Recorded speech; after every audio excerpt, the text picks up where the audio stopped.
Pernah nggak sih ngerasa satu hari itu isinya banyak banget urusan, yang kelihatannya sepele, tapi malah berakhir bikin kepala pusing dan buang-buang waktu? Kita semua pasti pernah ngalamin. Tapi, gimana kalau saya bilang solusinya datang dari tempat yang nggak kita duga-duga sama sekali? Sebuah kelas 5 SD? Yap, Anda nggak salah dengar. Yuk kita lihat gimana anak-anak ini bisa ngajarin kita semua cara merapikan kekacauan sehari-hari. Coba bayangin skenario klasik ini ya. Anda punya daftar kerjaan, ke kantor pos, belanja bulanan, mampir apotek, terus ambil pesanan di suatu tempat. Kelihatannya sih gampang kan? Tapi kita tahu lah ya, realitanya seringkali, wah jauh lebih runyam. Oke, kita mulai. Cus berangkat, tujuan pertama, kantor pos, kirim paket penting. Selesai, checklist. Habis itu, langsung tancap gas ke supermarket. Daftar belanjaan udah di tangan, semuanya kelihatan lancar jaya. Dan disinilah drama dimulai. Pas udah mau deket rumah, baru ngengah. Apotek yang tadi mau didatengin, itu kan letaknya persis di sebelah kantor pos. Tempat pertama kita tadi. Akhirnya gimana? Ya puter balik, kena macet lagi, buang-buang bensin, buang-buang waktu. Bener-bener deh.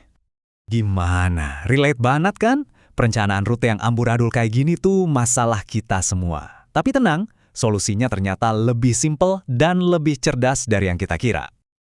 Nah sekarang, yuk kita terbang ke sumber inspirasi kita. Sebuah kelas 5 SD di Madiun, Jawa Timur. Percaya atau enggak, dari sinilah sebuah tugas sekolah yang kelihatannya sederhana, justru ngasih kita kunci buat ngeberesin kekacauan yang barusan kita omongin. Nah, ini nih tugas yang dikasih ke mereka. Bukan cuma sekedar milih tempat wisata loh ya, tapi mereka harus ngerancang rute perjalanan yang logis dan efisien. Ini kan sebenarnya masalah logistik di dunia nyata yang dibungkus jadi proyek kelas yang seru banget. Terus gimana caranya anak-anak ini ngerjainnya? Yuk kita ikut tur virtual mereka di Madiun buat ngebongkar satu fitur Google Maps yang sering banget kelewat, padahal powerful banget.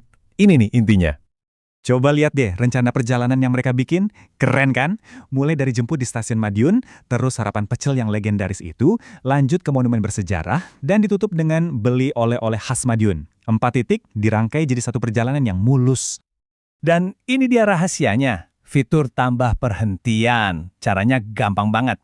Pertama, masukin titik awal sama tujuan pertama kamu. Tapi, jangan langsung klik mulai. Justru kamu ketuk menu 3 titik di pojok kanan atas, terus pilih tambah perhentian. Lanjutin terus masukin semua tujuan kamu, abis itu biarin Google Maps yang kerja. Dia bakal nyariin rute paling efisien buat kamu.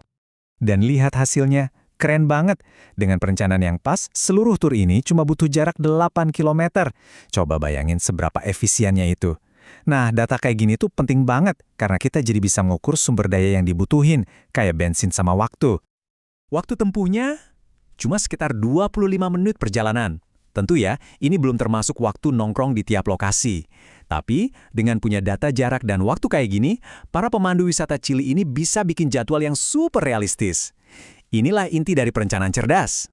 Tapi, poin paling pentingnya tuh ini. Tugas ini bukan cuma soal belajar teknologi atau pakai peta. Ini bagian dari sebuah pendekatan belajar yang jauh lebih besar dan terintegrasi. Namanya IPAS. Yuk kita bedah gimana semuanya nyambung. Jadi IPAS itu apa sih? Gampangnya, ini tuh pendekatan kurikulum yang menurut saya jenius banget di Indonesia. Tujuannya itu buat nunjukin ke siswa kalau ilmu alam dan ilmu sosial itu sebenarnya nggak kepisah.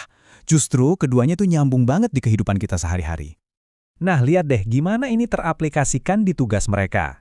Di satu sisi ada aspek sosialnya. Mereka jadi belajar geografi kota, sejarah lokal dari monumen, sampai ekonomi lokal dari tempat makan dan toko oleh-oleh. Tapi di sisi lain, ada aspek sains dan teknologinya. Mereka secara langsung nerapin konsep efisiensi, hubungan antara jarak dan waktu, dan bahkan, sadar atau enggak, mereka lagi pakai algoritma buat mecahin masalah dan ngirit sumber daya. Satu kegiatan, tapi ilmunya dapat banyak banget.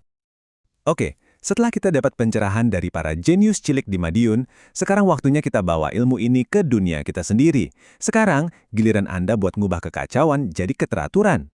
Coba bayangin deh semua kemungkinannya. Nggak ada lagi tuh cerita puter balik sia-sia pas lagi banyak urusan. Rencana road trip jadi jauh lebih mulus. Liburan jadi maksimal karena bisa datangin lebih banyak tempat dengan rute terbaik. Anda bahkan bisa jadi turis di kota sendiri loh. Intinya ya satu, hemat waktu, hemat uang, dan yang paling penting, kurangin stres. Jadi, saya mau tinggalin Anda dengan pertanyaan ini. Dengan kekuatan super baru ini di tangan Anda, petualangan atau efisiensi apa nih yang bahkan Anda ciptain pertama kali? Mungkin bisa dimulai dari 3 atau 4 tempat di kota Anda yang udah lama pengen didatengin. Coba deh, sekarang buka peta Anda dan mulai rancang perjalanan Anda sendiri.